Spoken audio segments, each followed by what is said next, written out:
అంటే hi hello అందరికీ good morning. ఈరోజు సాటర్డే వీకెండ్ కాబట్టి మళ్ళీ టెంపుల్కి వచ్చాము. ఏ టెంపుల్ అంటే గట్కేసర్ దగ్గర ఒక టెంపుల్ ఉంది, అదే రంగనాథ స్వామి టెంపుల్. రంగనాథ స్వామి, వెంకటేశ్వర స్వామి వారు, ఇంకా ఆంజనేయ స్వామి వారు ఉన్నారు ఇక్కడ.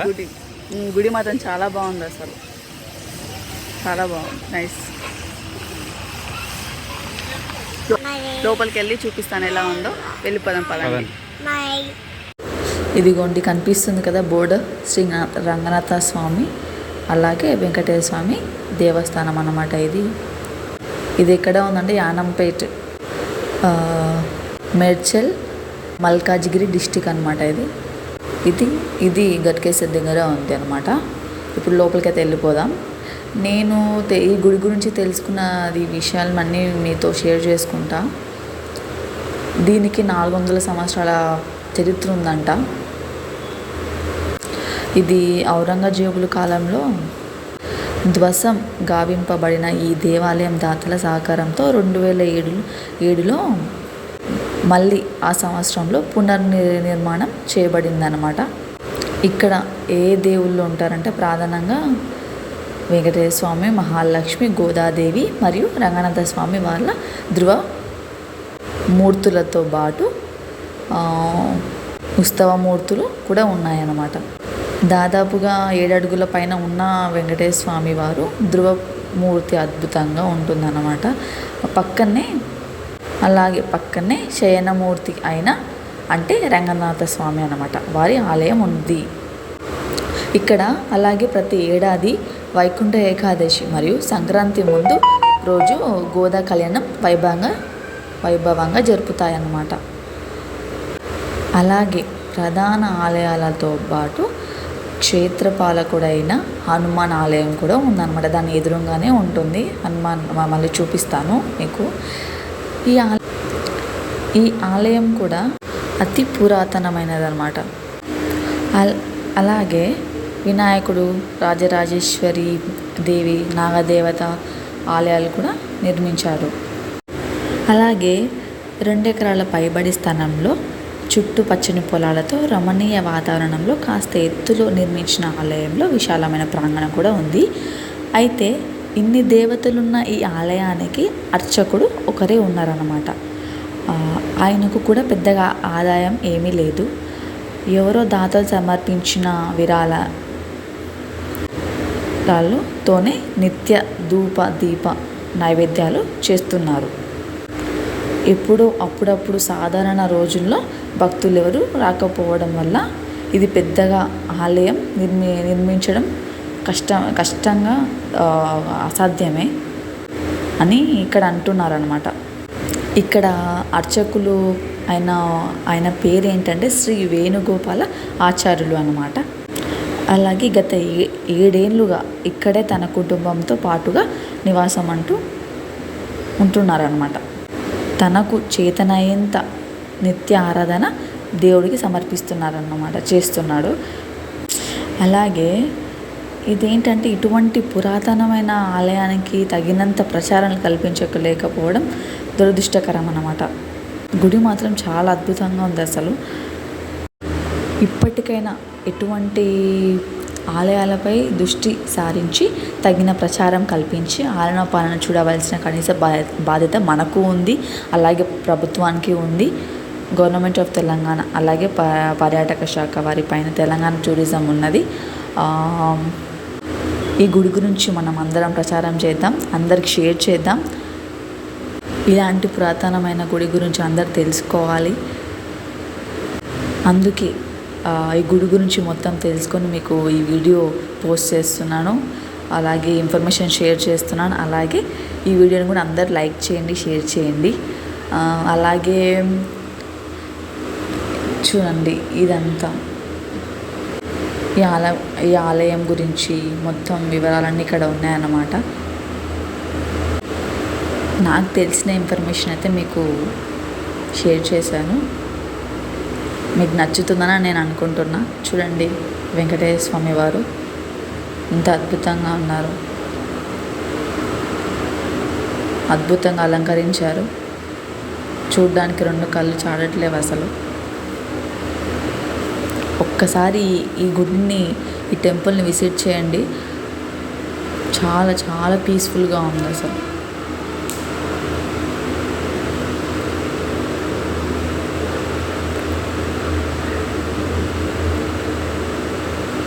అలాగే ఈ గుడి అంత ఎదగకపోయినా, ఎవరి దృష్టిలోకి రాకపోయినా అన్నదానం కూడా చేస్తున్నారు. అది కూడా చూపిస్తాను, నెక్స్ట్ క్లిప్లో వస్తుంది. అసలు డిజైనింగ్ మాత్రం, అలంకరణ మాత్రం చాలా ఎక్స్ట్రాడినరీగా ఉంది, చాలా అద్భుతంగా ఉంది.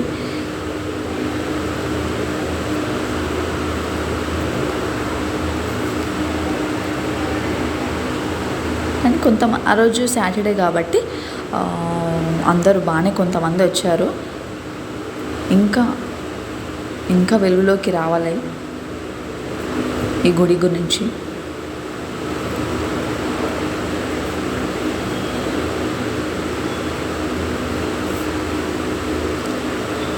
ఇప్పుడు శివుని దర్శనం చేసుకుందాం. ఓం నమః శివాయ. అంటే ఎక్కువగా వారాలు కాకుండా మిగతా రోజులు పెద్ద ఎవరు రారంట. ఆ రోజు సాటర్డే కాబట్టి కొంతమంది కనిపించారు, కొంతమంది బాగానే వచ్చారు టెంపుల్కి. చూడండి ఎంత బాగుంది టెంపుల్ అయితే.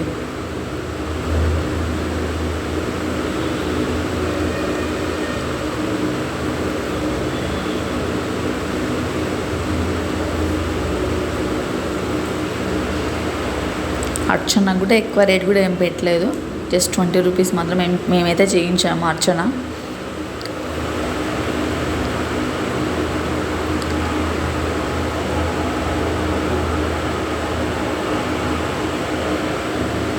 అక్కడ ఒక్కడే దేవుని ప్రతిష్ఠించలేదు, అక్కడ ఎన్ని దేవుళ్ళు ఉన్నారు తెలుసా. నాగదేవత ఉంది, గోదాదేవి, రాజరాజేశ్వరి దేవి, వినాయకుడు, శివుడు, వెంకటేశ్వర స్వామి, రంగనాథ స్వామి, ఇలా ఎన్నో.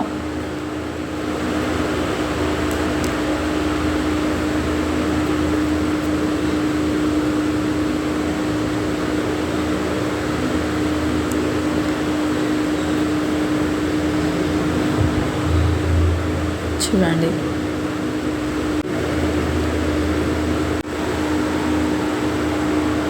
ఆ దేవుడి ఆశీస్సులు ఎప్పుడు ఉండాలని మనస్ఫూర్తిగా కోరుకుంటున్నాము మేము. చూడండి ఎంత అద్భుతంగా ఉంది అసలు.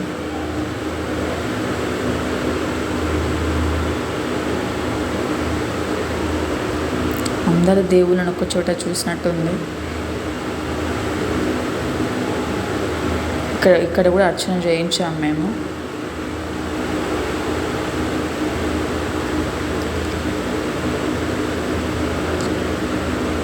మా వారు సాష్టాంగ నమస్కారం చేస్తున్నారు.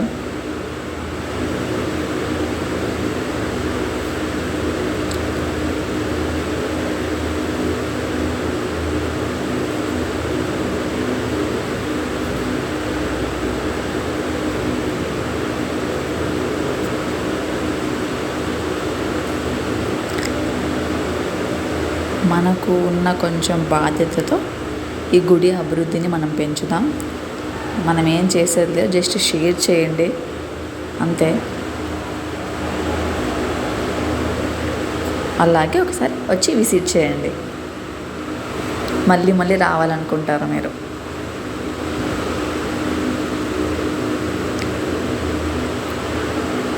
వెంకటేశ్వర స్వామి, అలవేలుమంగ, పద్మావతి అమ్మవారు.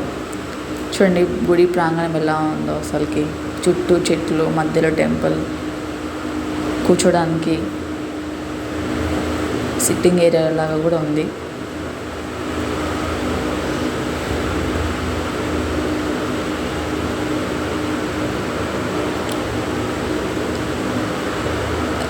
రోడ్వే అన్నమాట అది.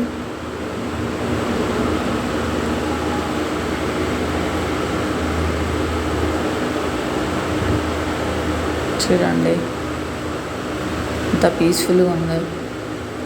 ఇక్కడ చిన్న కొంచెం గుండంలా కూడా ఉంది ఇక్కడ.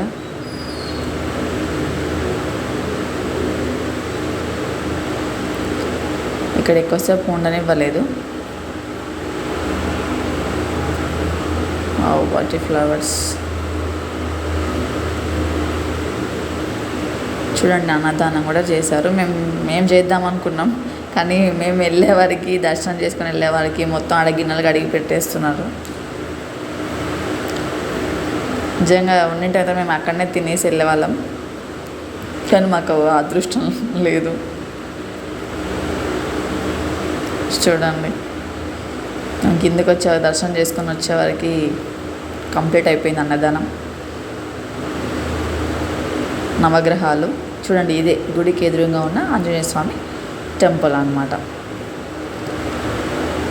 మేము లోపల చేసుకుని వచ్చేవారికి ఈ గుడి కూడా క్లోజ్ చేసారు ముందర. మళ్ళీ ఇప్పుడు 3 o'clock లంచ్కి వెళ్తారంట. 3 o'clock మళ్ళీ వచ్చి ఓపెన్ చేస్తారు.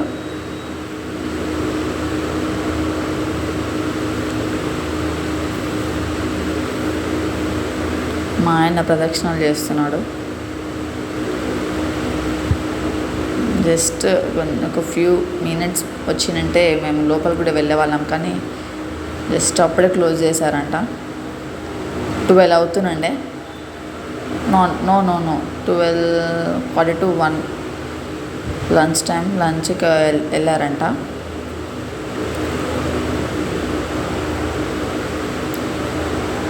అక్కడ ఇల్లు కనిపిస్తుంది కదా, అక్కడే ఇందాక నేను చెప్పాను కదా స్టోరీలో,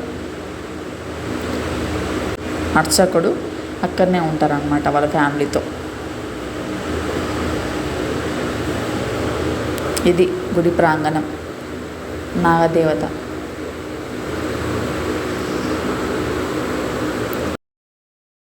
మేమైతే దర్శనం అయితే చేసుకుని ఇంటికి వచ్చేసాము. ఈ వీడియో మీకు నచ్చుతుందని అనుకుంటున్నాము. సో లైక్, షేర్ చేయండి, సబ్స్క్రైబ్ చేయండి, కామెంట్ చేయండి. Thank you, bye bye.